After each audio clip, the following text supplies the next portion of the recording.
El agua dulce de nuestro planeta es poca. Es un estado casi terminal de un cuerpo de agua. Para este siglo XXI el conflicto es por agua. El cambio climático no está en el futuro, está ya ocurriendo. Los problemas del agua hoy en día son problemas de organización y de gestión.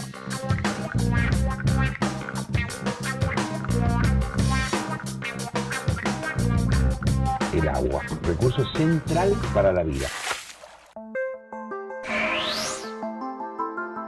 Hola, ¿qué tal? Bienvenidos, ¿cómo están ustedes? Bienvenidos a una nueva emisión de Elemento Vital, el agua en el siglo XXI, en estos especiales que estamos haciendo en la pantalla de QM Noticias. Hoy le vamos a dedicar este programa a hablar de la inundación de La Plata, tema recurrente aquí en el programa por todo lo que implica el manejo del recurso hídrico en los casos de emergencia, como vivimos el 2 de abril de 2013, pero queremos contar un poco lo que tiene que ver con el riesgo que tiene la ciudad de La Plata, el riesgo de inundación que tiene la ciudad por sí misma, ¿no? Por estar asentada sobre arroyos, por las situaciones, la manera en que se ha construido allí. Y queremos tomar algunos datos que surgieron este año en las conclusiones preliminares de los proyectos PIO, los proyectos de investigación orientados a esta temática que desarrolló la Universidad Nacional de La Plata y el CONICET. Algunos datos, apenas brevemente, tienen que ver, uno, con el registro de lluvias que ha hecho la universidad, la Facultad de Ingeniería,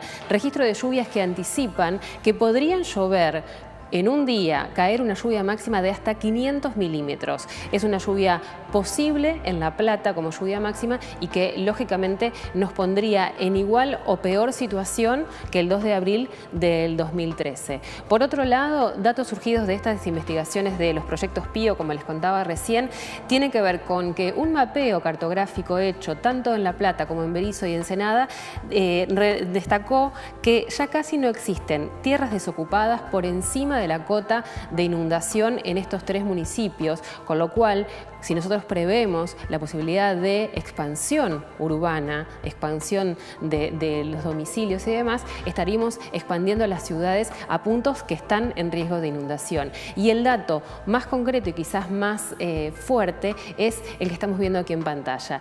Casi el 70% de la población de la ciudad de La Plata tiene riesgo alto y muy alto de inundarse, y van a ver ustedes los otros porcentajes. El 19,6% tiene riesgo medio y el 13% tiene riesgo bajo de inundación. Todos tenemos riesgo, ¿no? Según este planteo, y por eso es que estamos hoy conversando con Luciano Pugliese, que es arquitecto, especialista en planificación urbana, es de La Plata, además es inundado y pertenece a la Asamblea Autoconvocados de Tolosa, y con Claudia Gómez Pireto, que le agradecemos que haya venido hasta la ciudad de La Plata, es psicóloga especialista en situaciones de emergencia y de desastre. La idea es que ambos, desde sus miradas, nos ayuden a entender un poco por qué ante estos datos, ¿no?, que son tan fuertes y que hablan de que la ciudad de La Plata tiene un riesgo claro de volver a pasar una situación de emergencia, ¿por qué no reaccionamos y todavía nos cuesta, digamos, como arrancar desde ese precepto? Claudia. ¿Qué tal, Luciana? Gracias por la invitación. Me parece que lo que estás diciendo es una pregunta necesaria, fundamental y muy difícil de responder, porque vos estás diciendo qué nos pasa con nuestra conducta frente al riesgo, y qué nos pasa no solamente si tenemos la mala fortuna de haber atravesado una situación de inundación, como tenemos el testimonio de Luciano hoy, si somos personas que trabajamos con ese tipo de situaciones o si somos algún tipo de funcionario que tenemos que tomar decisiones al respecto. Es decir, en todos influye de algún modo la manera como conceptualicemos lo que ocurre, va a definir en algún sentido la toma de decisiones, que es un poco lo que vos planteás recién. Me parece que algunas puntas que tienen que ver con este tema, en primer lugar, tienen que ver con el conocimiento, es decir, cuánto conocemos de las amenazas con las que tenemos contacto en relación a los lugares que habitamos, tanto que los habitemos como vivienda o los habitemos como lugar de trabajo o como lugar de tránsito.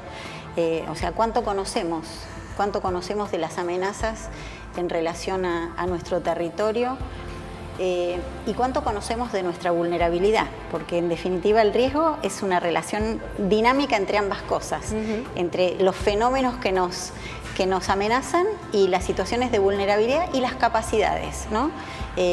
Entonces, me parece que la respuesta va a tener un poco que ver con eso. ¿Cuánto conocemos? En función de lo que conocemos, ¿qué nos animamos a decidir? Y como en todo, incide también, eso serían como, tomándolo desde la psicología y haciéndolo fácil, hay algunos aspectos de los que somos más conscientes y hay otros aspectos que condicionan nuestra conducta y son aspectos más inconscientes, como por ejemplo la negación. La negación no es solo decir que no, es no reconocer lo que nos amenaza, es no reconocer lo que nos produce angustia. Y muchas veces la no acción tiene que ver un poco con la negación. Luciano, vos, digamos, desde tu rol dentro de la Asamblea, es que estás en contacto con gente que directamente fue afectada por la inundación. ¿Cómo ves esto de si estamos negando o podemos ser capaces de asumir que vivimos en un lugar inundable, más allá, digamos, del episodio del 2 de abril? Sí, coincido con Claudia en cuanto a la negación, ¿no? Por supuesto, los que vivimos directamente el fenómeno y lo padecimos fuertemente, algunos mucho más que otros, quedamos con mucho miedo, ¿no? Pero advertimos que en general en la sociedad hay un fenómeno de negación. Y por el otro lado, también en quienes tienen la responsabilidad de tomar decisiones, ¿no? Me parece que es una negación instalada socialmente y una negación en los decisores. ¿Por qué serían los decisores? Porque, bueno, implica replantear las políticas públicas. Y esto es salir de un cierto lugar de comodidad, de una cierta inercia de cómo está estructurado el Estado, su segmentación, la falta de coordinación, la falta de nuevas ideas, la falta de planes urbanos. Implicaría repensar la política pública en muchos aspectos. Desde el punto de vista social, habría que advertir de que si bien la amenaza ha estado siempre, es decir, lluvias hemos tenido siempre, aunque está claro que el fenómeno es cada vez más intenso, lo que ha ido cambiando es la propia ciudad. Entonces, la ciudad no es la misma hoy que lo que era hace 20, 30 o 50 años. Con lo cual me parece que todavía no es uno de los motivos por los cuales no advertimos y negamos que La Plata es inundable y va a volver a pasar cosas del estilo de lo que han ido pasando. El tema es por qué no nos preparamos, ¿no? Seguramente recordarás, Luciano, hace 1 o 2 meses le contamos a Claudia, ante una posible tormenta fuerte circuló un audio por WhatsApp que advertía de que se venía una tormenta tal o igual o peor que la del 2 de abril. Generó mucho pánico. Las escuelas, por ejemplo, llamaban para que retiren a los chicos. Y es un punto en donde se advierte que es verosímil que pueda llegar a pasar, pero como que fuera de ese momento de amenaza concreta, digamos, es difícil como romper el estado de inacción. Hablo de la sociedad, ¿no? Porque las políticas tienen que ver con voluntades políticas que quizás no podamos manejar, pero digo, como comunidad, ¿cómo hacer para, bueno, que nos haga clic la cabeza de que tenemos que empezar a demandar ciertas cosas que nos protejan en una posible eventual inundación? ¿Cómo se rompe eso? Bueno, me parece que un poco tiene que ver con lo que decía Luciano también, y este ejemplo que vos mencionás de cuando corre un rumor, ¿no? Y retomando lo del conocimiento, me parece que también está el tema de quién informa, qué se informa, cuándo se informa, porque no es cuestión de que surja una información en un momento de golpe, pedirle, por ejemplo, a la gente que se autoevacúe. Las evacuaciones son complejas. Ahora, si vos pretendés que haya una buena respuesta comunitaria, tiene que haber habido una preparación anterior. No se puede pretender en el medio de una emergencia o de una situación probable, digamos, que las personas reaccionen como si supieran. Entonces, me parece que todo lo que tiene que ver con preparación tiene que ver con informar, con dar información verosímil y que tiene que ser un fenómeno participativo, porque si esperamos que haya un iluminado especialista que sea el único que sabe, ¿y dónde lo voy a encontrar en el momento de la emergencia? Es decir, en una emergencia tu vecino es tu mejor amigo, es decir, y el que más te ayuda va a ser probablemente una persona que no te conoce o que vos no conocías hasta ese momento. Entonces la preparación la tiene que tener, como vos bien decís, toda la comunidad. Para eso hay que reconocer que el riesgo existe, pero tiene que ser un fenómeno no espasmódico, digamos, no que cuando hay una posibilidad relacionada con el tema, hablamos del asunto y después nos olvidamos durante mucho tiempo porque no genera noticia. Genera mucho más noticia que haya una situación dramática que sostener la noticia o sostener la información en tiempos de tranquilidad.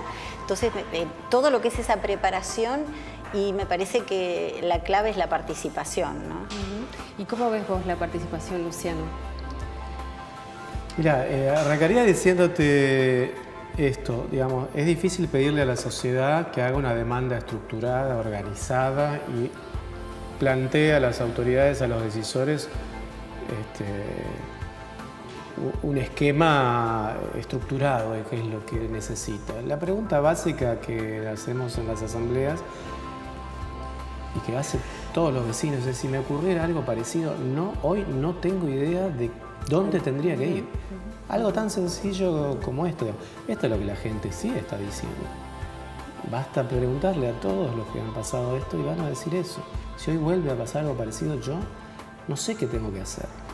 Esto es lo que está pasando en La Plata. Entonces, a la gente tiene esa relación con el tema.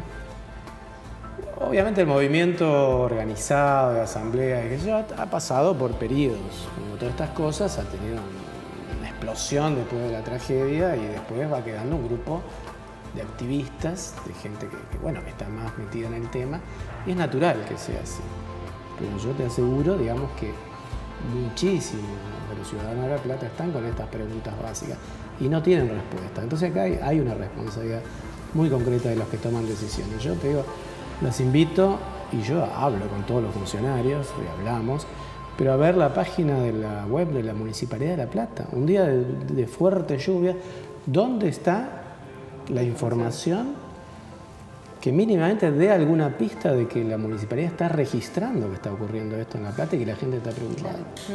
Y nosotros lo hemos planteado, el famoso WhatsApp del que hablábamos, es un indicador contundente de que del otro lado, desde el lado de las políticas, no hay nada que medianamente contenga estas preocupaciones. Entonces, la participación, como en todos los fenómenos sociales, va y viene. Hoy es un grupo de gente que sostenemos la discusión, las demandas, pero está instalada, digamos, la necesidad y la voluntad, por otro lado, de que si fuéramos convocados a hacer ejercicios, a capacitarnos, a tener nociones de lugares de evacuación, prácticas para el momento de emergencia en relación al domicilio, los ancianos, los animales, lo que fuera, la gente iría. Claro. Bueno, en el próximo bloque vamos a seguir hablando precisamente de esto, la información que parece ser la clave y también de la memoria colectiva para poder sostener precisamente estas demandas para que nos lleven a estar mejor preparados. Ya volvemos.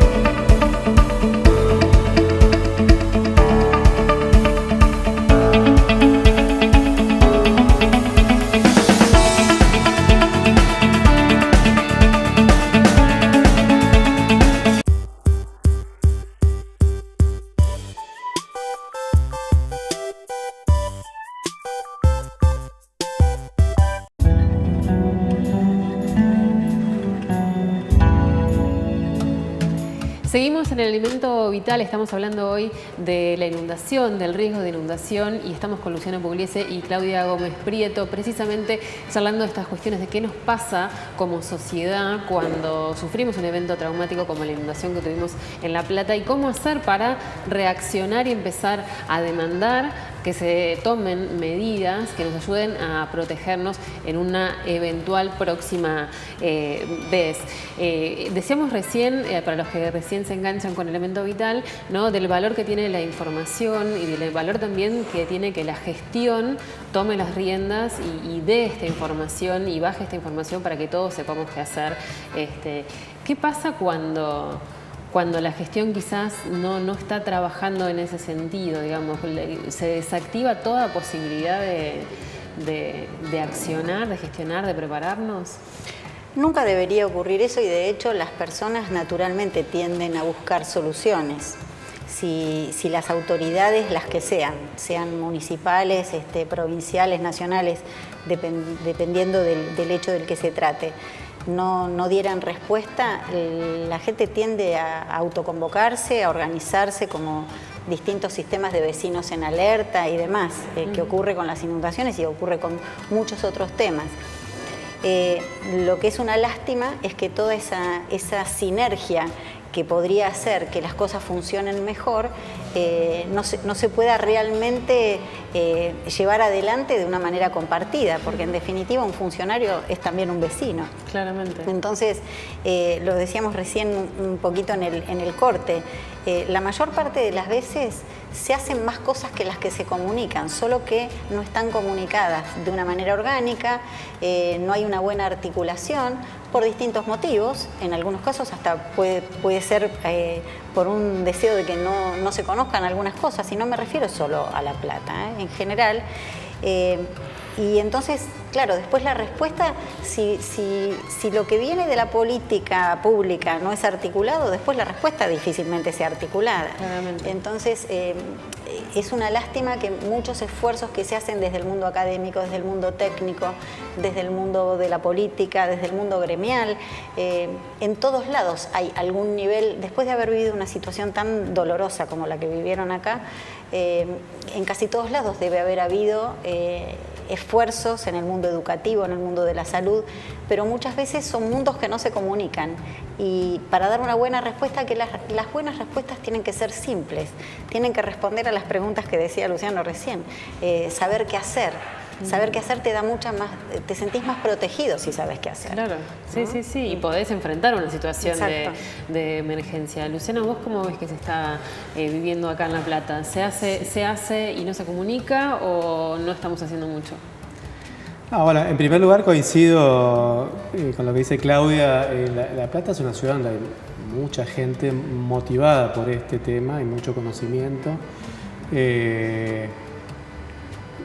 Una vez nos encontramos en una audiencia pública fallida que organizó la Cámara de Diputados, fallida porque no vino nadie a responder a las preguntas, pero nos encontramos como 300 de este lado que hablamos y nos reconocimos, gente de muchísimos ámbitos, tremendamente preocupados, y hay todos buscando alguna beta, digamos, desde la cual trabajar este tema. O sea que de alguna manera, de manera muy dispersa, hay esfuerzos en la sociedad, hay conocimiento, de producción de información desde el ámbito académico, etcétera, etcétera. Faltan estas articulaciones que tiene que dar el sector público.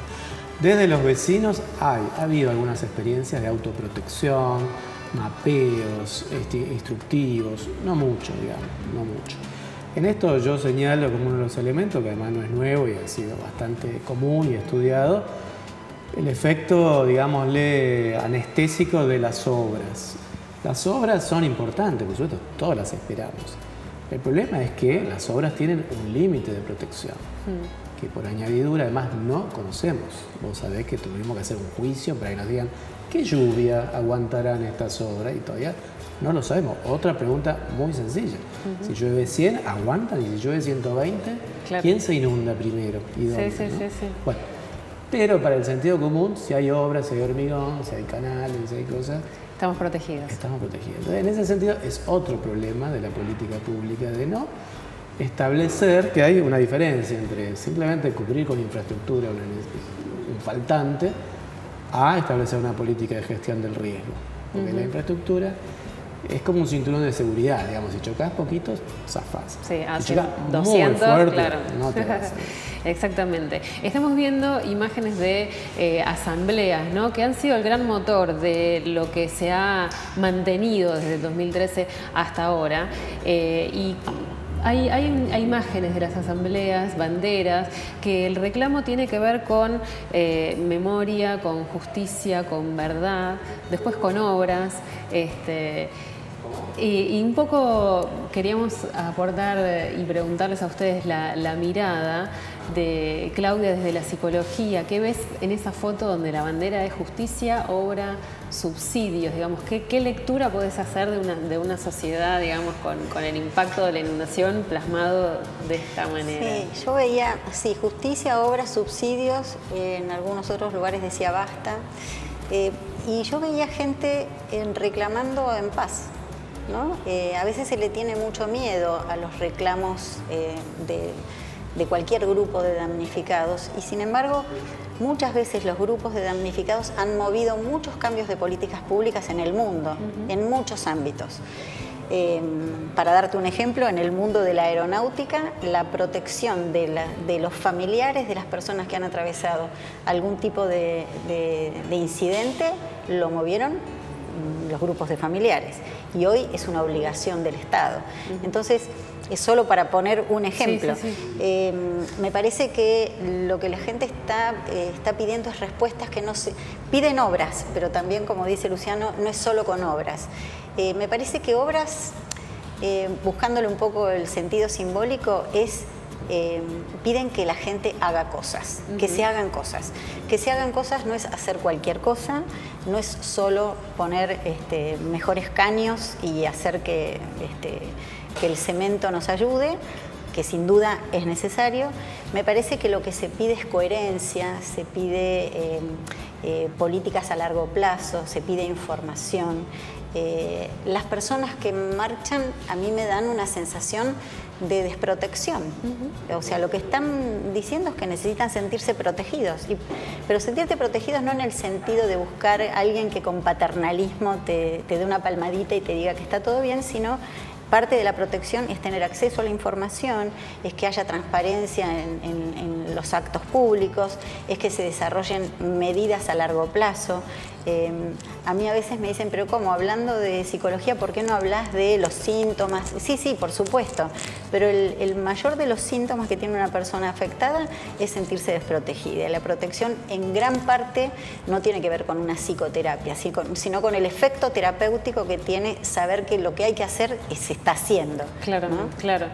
A mí me resulta particularmente muy fuerte cuando en las banderas de los reclamos de los inundados está justicia y verdad, ¿no? Me da la sensación que hasta que ese capitulito que se demanda con total derecho y legitimidad se cierre, se me hace difícil poder avanzar en asumirnos como una ciudad inundable, ¿no? Es como que hay que cerrar un capítulo y avanzar en el otro para prepararnos para una situación quizás traumática. ¿Vos cómo lo ves? Sí, lo que pasa es que el problema es si vamos en camino de reiterar la misma lógica. ¿Por qué se pide justicia? Porque se sabía que La Plata se podía inundar.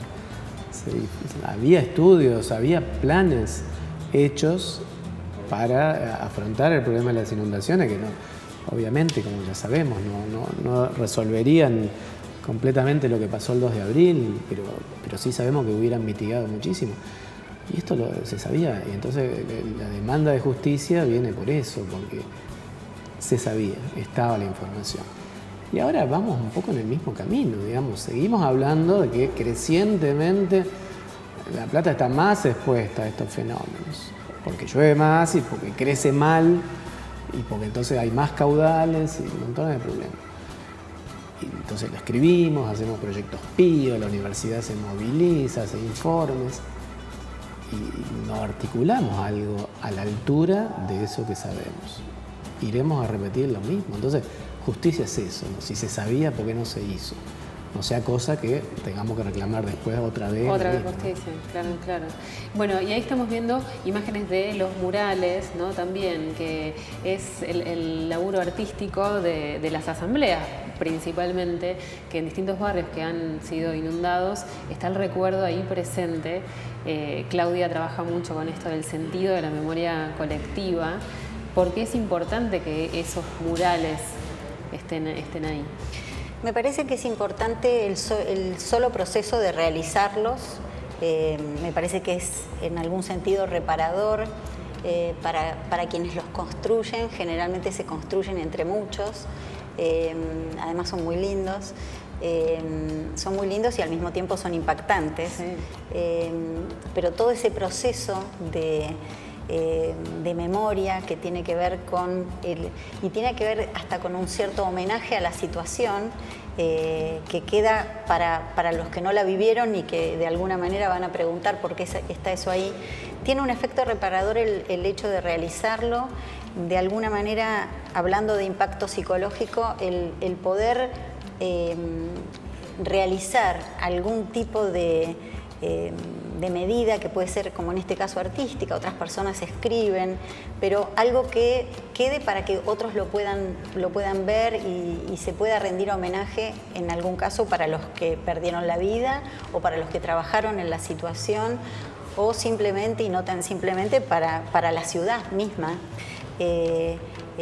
Tiene un efecto muy importante. Se suele recomendar que estas actividades se lleven adelante y, de hecho, frente a cualquier tipo de situación así de un evento muy disruptivo en una comunidad, uno suele caminar por una ciudad que tal vez una ciudad que uno no conozca, y cuando aparecen este tipo de fenómenos llaman la atención y están para eso, ¿no? Para el doble sentido de recordarle al que lo vivió, de hacérselo presente al que no, y también es como un reclamo de justicia y de verdad, en algún sentido, porque todo aquello no dicho está dicho, por ejemplo, en los murales también, ¿no? Claro. Luciano, brevemente, ¿alguna reflexión o algo que quieras decir? No vi el de la Asamblea Autoconvocado Tolosa, que es muy lindo también. Yo no sé si alguien ha registrado, pero lo que pasó esos primeros meses después de la inundación, digamos, la movilización del primer año, digamos, ha sido impresionante. Yo estuve cerca de lo que fue el mural de la Asamblea Autoconvocados y digamos, evidentemente algo hay, porque todas las asambleas se contagiaron, todas estuvieron en un proceso de creación, apoyados a veces por gente de Bellas Artes, etc. Fue un momento, digamos, muy productivo, con mucha gente convocada, y no solo los murales, digamos, actividades de todo tipo, para vincularse, reunirse, hasta terapias de apoyo grupales que se organizaron. Es decir, creo que tuvo una fertilidad eso impresionante ese periodo. Así que bueno, eso es lo que podemos decir, ¿no? Bueno, les agradezco a los dos haber venido. Me quedaría charlando con ustedes horas, pero se nos acabó el tiempo. La idea de este programa era mantener esta idea de concientizarnos del riesgo que tiene la ciudad de La Plata, el riesgo de inundación. Nos vamos a encontrar muy pronto aquí en Elemento Vital. Gracias por haber estado.